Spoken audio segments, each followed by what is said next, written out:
대한민국은 전례 없는 규모의 정치적 위기에 직면했습니다. 2025년 1월 15일 윤석열 대통령이 고위공직자범죄수사처 공수처에 의해 구금되었습니다. 이 극적인 사건은 대한민국 역사상 처음으로 현직 대통령이 구금된 사례입니다. 이번 구금 사태는 몇 주 동안 고조되어 온 정치적 긴장과 혼란 끝에 발생했으며 전국과 전 세계에 큰 충격을 안겨주었습니다. 윤 대통령의 구금은 그동안 제기되어 온 부패 및 권력 남용 혐의에 대한 일련의 수사의 결과입니다. 독립수사기관인 공수처는 수개월 동안 윤 대통령에 대한 혐의를 수사해왔습니다. 공수처는 윤 대통령이 대통령직에 오르기 전과 후에 불법 행위에 연루되었다고 주장하고 있습니다. 윤 대통령은 이러한 혐의를 정치적 동기에서 비롯된 것이라며 강력히 부인해왔습니다. 공수처가 윤 대통령에 대한 체포영장을 집행하기 위해 대통령 관저에 도착하면서 상황은 최악으로 치달았습니다. 윤 대통령의 경호팀과 공수처 관계자들 사이에 몇 시간 동안 긴장된 대치 상황이 벌어졌습니다. 공수처는 상황의 심각성을 반영하듯 상당한 규모의 병력을 투입했습니다. 텔레비전으로 생중계된 대치 상황은 한국 사회 내부의 깊은 분열을 여실히 보여주었습니다. 대치는 결국 윤 대통령의 구금으로 끝났습니다. 그는 현재 구금 중인 비공개 장소로 이송되었습니다. 공수처는 아직 공식적인 혐의를 발표하지 않았지만 며칠 안에 발표할 것으로 예상됩니다. 윤석열 대통령 구금 사태는 한국 정치의 격동기를 보여주는 가장 최근의 사건입니다. 이는 한국 사회를 뒤흔든 일련의 사건들의 정점을 찍는 사건입니다. 이 위기는 2024년 12월 윤 대통령이 계엄령을 선언하면서 시작되었으며 이는 권력을 공고히 하고 비판자들을 침묵시키려는 시도로 널리 여겨졌습니다. 윤 대통령의 계엄령 선포는 국내외적으로 광범위한 비난을 받았습니다. 야당 의원들은 윤 대통령이 쿠데타를 시도하고 있다고 비난했고 인권단체들은 민주주의적 규범의 훼손에 대해 우려를 표명했습니다.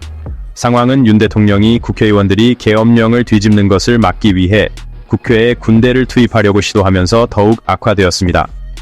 이러한 움직임은 국민적 공분을 불러일으켰고 윤 대통령에 대한 탄핵 절차로 이어졌습니다. 국회는 결국 윤 대통령을 파면시키는 데 표결했고 이로써 그는 한국 역사상 처음으로 탄핵된 대통령이 되었습니다.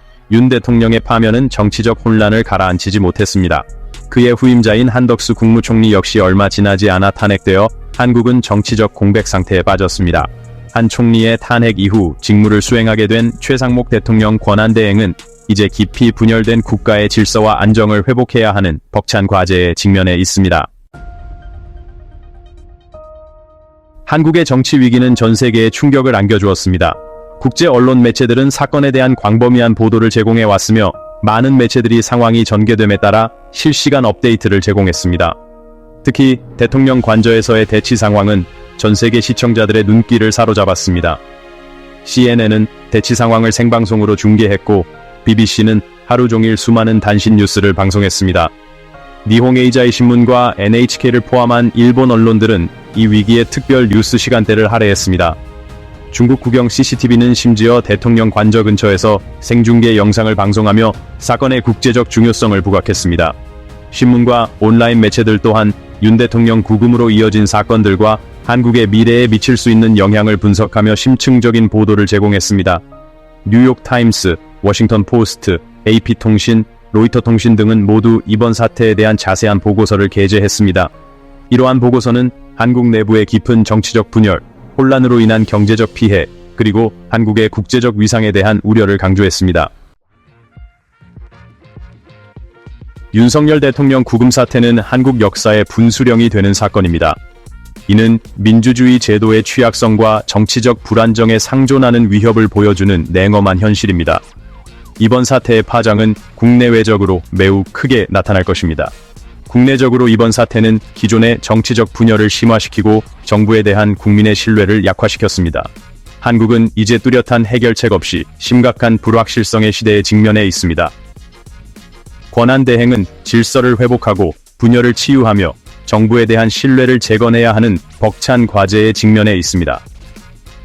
이번 사태는 한국의 외교 관계에도 큰 영향을 미칩니다.